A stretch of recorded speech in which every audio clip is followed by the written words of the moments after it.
Doctor Sunil Karpe जी के सानिध्य में साईं बाबा की महिमा को आत्मसात कर आध्यात्मिक जीवन जीने की कला सीखें। देखिए साई वाणी आस्था भजन पर प्रतिदिन प्रातः 7:20 बजे, आस्था पर प्रत्येक रविवार प्रातः 8:20 बजे। संपर्क सूत्र 9604050607।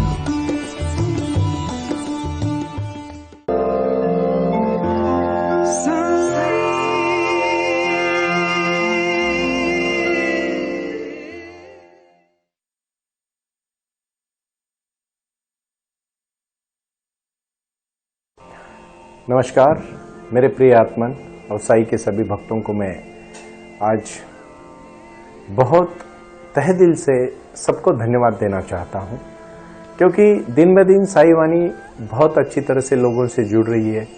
राष्ट्र निर्माण का कार्य करने के लिए और इंसान को एक आत्मनिर्भर इंसान बनाने के लिए मैं प्रयास कर रहा हूं। प्रारंभ करो जारी रखो, इसी साई वाणी की विचारधारा से हम जुड़े और हमने बहुत बड़ा एक कदम उठाया, साई वाणी को प्रारंभ किया। आज भी हम सब जगह पे देखते हैं सर्वधर्म समभाव। ये देश बहुत जाति धर्म से, बहुत भाषाओं से, बहुत विविधता से बना हुआ है, और फिर भी हम सब एक साथ इतनी बड़ी डेमोक्रेसी में, लोकशाही में रह रहे। यहां संतों का देश कहा जाता है, शुरों का देश कहा जाता है। मैं साईं बाबा के सभी भक्तों को आज विनती करूंगा, इस भाईचारे में और बढ़ावा दे, क्योंकि ये भाईचारा है, आपस में एक दूसरे को जोड़ने का एक मूल मंत्र है।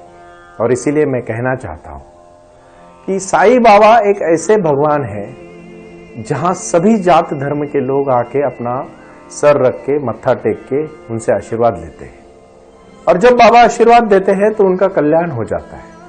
मेरे एक मित्र है गुवाहाटी के, उन्होंने प्रश्न पूछा, सुनील जी, जब मैं तो हाई कोर्ट में वकालत करता हूं, वकील हूं, मैं लोगों को बहुत सारी मदद करने का प्रयास हर जगह से, हर विचारों से, हर शक्ति से, हर भक्ति से, हर मात्रा से करने का प्रयास करता रहता हूं।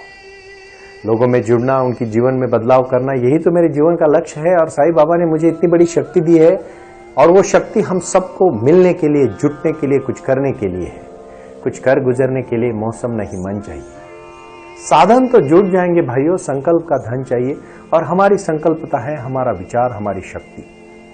तो वो मित्र ने पूछा, बहुत अच्छे मित्र हैं मेरे, उन्होंने मुझे पूछा है, प्रीतम अग्रवाल जी, कि सुनील जी, जब कोई भी कोर्ट में गीता पे हाथ रख के क्यों कहा जाता है, उपनिषद क्यों नहीं कहा जाता, रामायण क्यों नहीं कहा जाता, या किसी का बाइबल नहीं कहा जाता, कुरान नहीं कहा जाता, गीता पे क्यों रखा जाता है? तो मैं उसका आंसर बहुत मेरी तरफ से जो मैंने सोचा है वो मैं कहना चाहता हूं। पढ़ा भी है बहुत सारी जगह से, तो मैं कहूंगा इस बात को। देखो, साई का एक भक्त है ना, वो बहुआयामी डायमेंशियल भक्त है। मैं नहीं चाहता कि गलत करो। कृष्ण भगवंत ने जब भी कहा, सबके बारे में विचार किया, वो हर एक को अपना लगे, क्योंकि उन्होंने हर एक के लिए काम किया।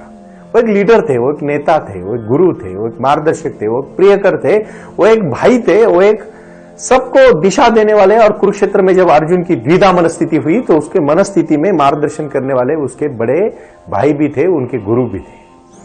और इसीलिए इसी भूमिका को लेके मैं आज रोजमर्रा की जिंदगी के लिए भी अगर कोई सटीक है, देखो, चोर भी भगवान को मानता है, वो भगवान कृष्ण को मानता है।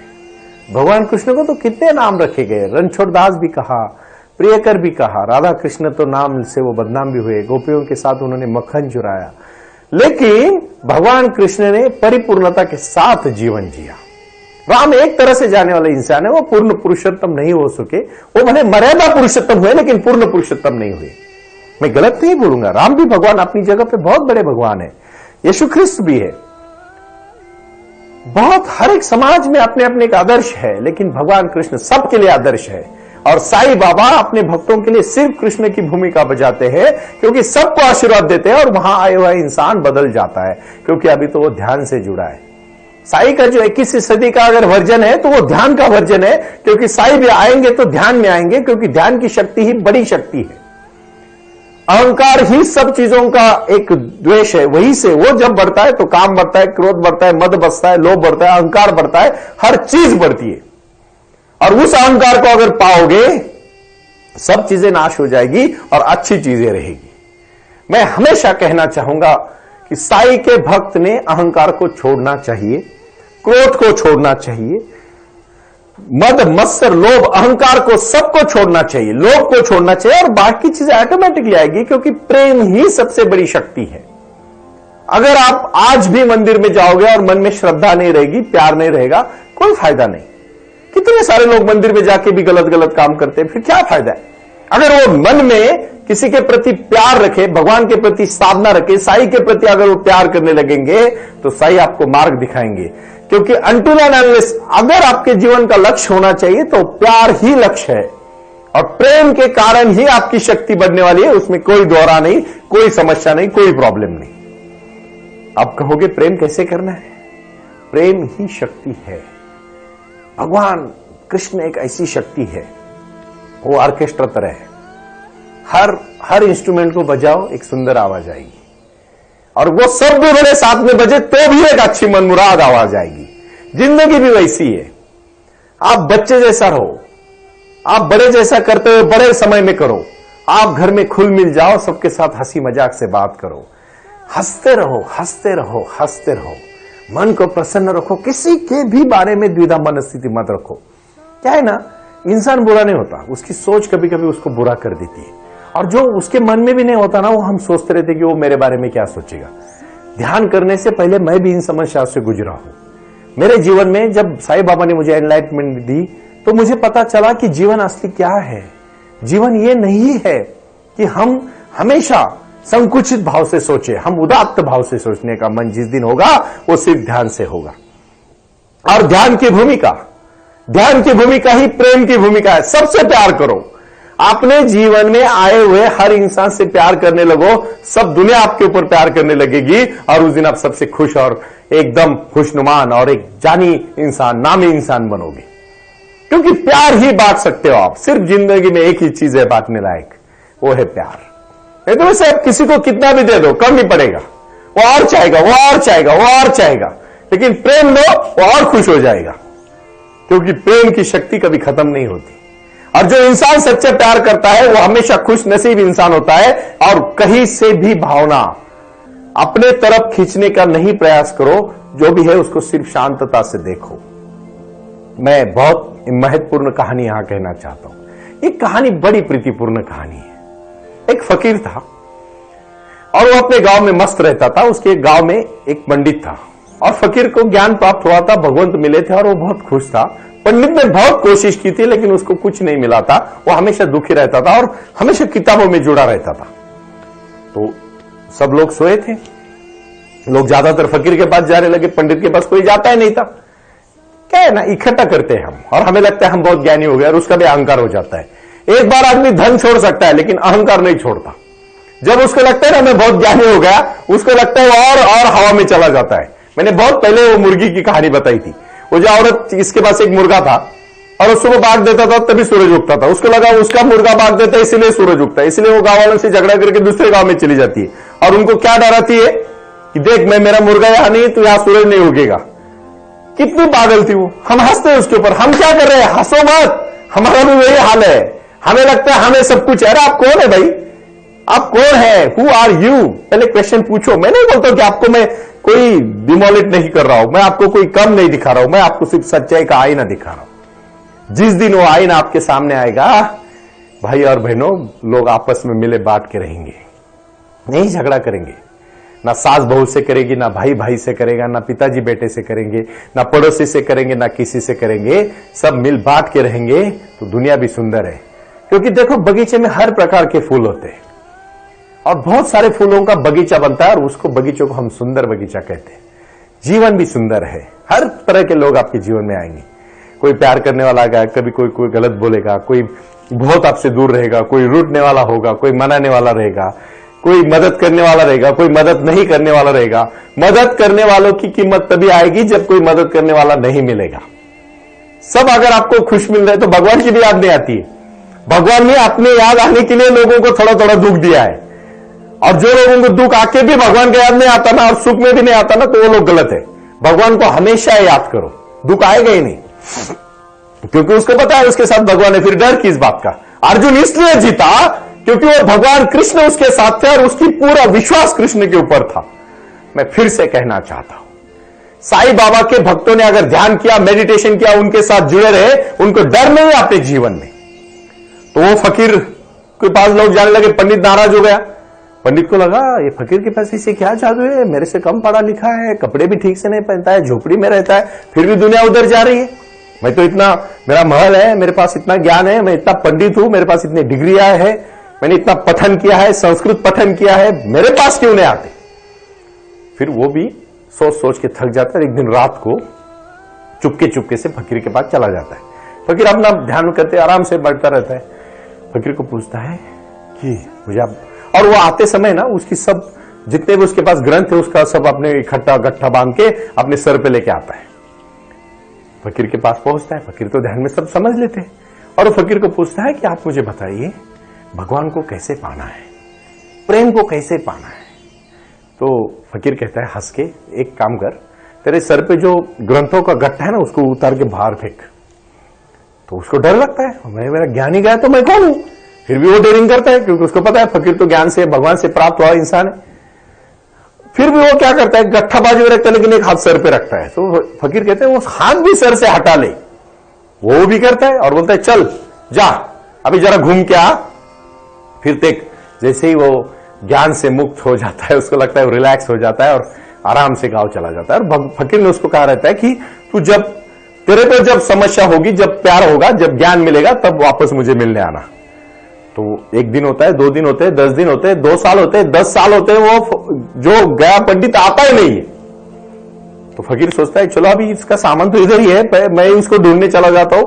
फिर 1 गांव, 2 गांव, 10 गांव, 12 गांव, 15 गांव छोड़ के एक गांव में वो एक इंसान मस्त नाश्ता हुआ उसको दिखता है। फकीर पहचान लेता है कि वही वो पंडित है। उसकी दाढ़ी बड़ी थी, एंजॉय कर रहा था, मस्त आदमी था वो, कोई टेंशन नहीं था उसको, बच्चों के साथ खेल मिल रहा था, लोगों के साथ हंसता था, गाता था, उसमें भी छोटा सा मकान था और खुश था। तो फकीर उसको पूछता है पंडित जी आप आए नहीं, कितने दिन हो गए आप आए नहीं? मैं तो आपकी राह देखते उधर ही राह देख रहा हूं, आपको भगवान को मिलना है ना, प्रेम को पाना है ना? तो पंडित हंस के कहता है नहीं, अभी मुझे किसी से कुछ नहीं पाना है, सब कुछ मैंने पा लिया। जिस दिन मैंने मेरा अहंकार छोड़ दिया उस दिन मैंने जिंदगी में सब कुछ पा लिया, और क्या चाहिए मुझे? यही तो जीवन है भाई और बहनों। शिरडी के साईं बाबा के पास जाओगे ना, सब कुछ अहंकार के प्रति छोड़ दो, एकदम सबको छोड़ दो, देखो हल्के होके आओगे। और जिस दिन आप पंचसूत्री सुन लो, अहंकार छोड़ो, ज्ञान का जो एक अहम आता है उसको छोड़ो, नम्रता के साथ चलो, सबके साथ मिल बांट के व्यवहार करो, अपने मुंह में ऐसे सुंदर शब्द रखो कि आपका दुश्मन भी आपका मुरीद हो जाएगा। और सिर्फ शब्द नहीं, शब्द के साथ व्यवहार भी, जैसे बोलोगे ना वैसा व्यवहार भी करो उनके साथ, देखो कितना मजा आता है। कथनी और करने में फर्क नहीं होना चाहिए। और 5वीं और आखिरी बात कहूं, सबसे महत्वपूर्ण, खुशी। खुशियां खुशी के पास खींची जाती है। जिंदगी में सच्चा इंसान, अच्छा इंसान, प्रेम से भरा हुआ इंसान सिर्फ प्रेम ही बांट सकता है, दुख कभी नहीं बांट सकता। और अगर दुख नहीं दोगे ना तो दुख नहीं मिलेगा। मैं यही चाहता हूं। अगर आपको लगता है ना सबने आपके साथ अच्छा व्यवहार करना है, तो आज के साईं वाणी का पंचसूत्री का 5वां है, आप उनके साथ अच्छा व्यवहार करो, वो आपके साथ अच्छा व्यवहार करेंगे, कोई शक नहीं, कोई दौरा नहीं। साईं बाबा की ये भक्त की कहानी, ऐसे ही भक्तों की कहानी मैं कहता रहूंगा। जीवन में साईं वाणी को प्रारंभ करो, साईं ध्यान करो, क्योंकि साईं क्रिया और साईं ध्यान के बगैर कुछ नहीं है। मैंने पूना में देऊळगांव गाड़ा स्थित दौंड तालुका में, जिला पुणे में बहुत बड़ा साईं का सेंटर बनाया। उस सेंटर में आप मेडिटेशन करोगे। मेरे सभी शिक्षकों आज महानगर पालिकाओं को जो उद्यान है वहाँ, ग्रामीण जो है भारत, वहाँ जो स्कूल्स है वहाँ, और हर जगह पे हम शिक्षा, अन्न मतलब रोटी, कपड़ा, मकान, शिक्षा और आरोग्य के प्रति साईं वाणी कटिबद्ध है। आप साईवानी trust.org से संपर्क करें, साईं वाणी ऐप से संपर्क करें और आप जुड़े।